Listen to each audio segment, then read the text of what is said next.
again, when you talk about channels and platform, if it's within some of those primary platforms, like if it is an offering within Facebook, you're going to adopt it a lot faster, and it certainly would take some market share, especially if you are able to prove out the ROI. I think if it's just on a small scale, it's going to be, and you've got, unless you got some big brands who are testing it out and have those as kind of the proof, I think the adoption will be slower than you probably want. Got it.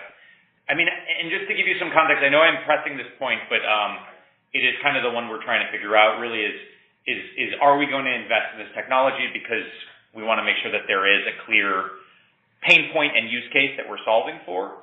And so just to have some context, we did do a small test, and we learned that with the advertiser that we ran this test with, it was a makeup brand, and it drove a 200% increase in website traffic. And so we weren't tracking conversions, but we do know that we drove a lot of clicks, and our next part in the process is to really track those conversions and make sure that we are driving sales as well. Do you think that kind of like if we continue to succeed at that rate, that would be a compelling value proposition for brands? I guess I'm trying to understand like what would be the exit criteria for us to understand that we drove value to advertisers. I think you hit on it. I mean, that's certainly gonna get an advertiser, and somebody on the digital marketing team pretty excited to see that kind of traffic and be able to show that kind of win. I don't know the scale of what 200% means to them, but depending on whether it's a small or big brand. But if you were to show that for a sizable or mid-sized beauty brand within that space and start to cherry pick one at a time.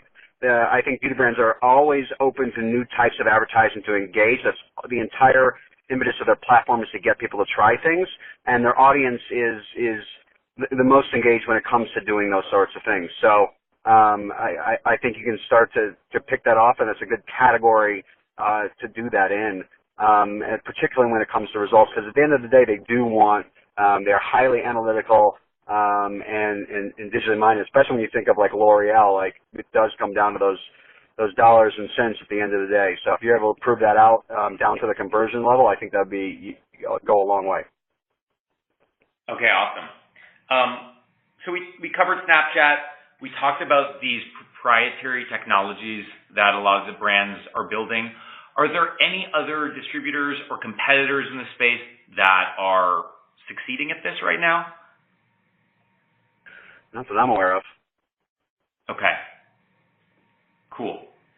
And then, you talked us through a couple of activations that you worked on. Just to go back a step, were there any like clear problems that varied between campaigns? Like one reason why one might have been successful where the other one wasn't? Any learnings that you walked away with that you think would be relevant?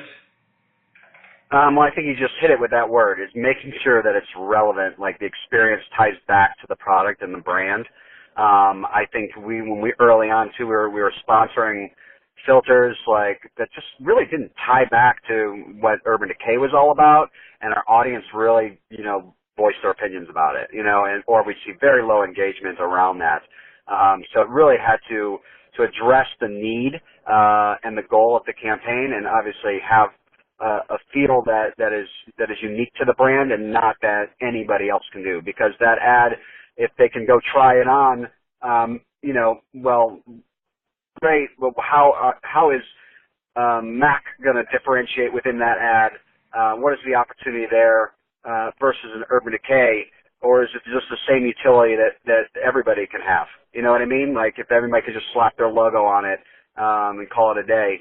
How do you make sure that they're able to get their message across as to their brand or their product? That's really interesting and not something that I had considered. Well, what would you suggest as a solve for that? Well, I think what works with the campaigns on Snapchat is that you really are able to tie it back to a specific campaign, and there's more than just the AR aspect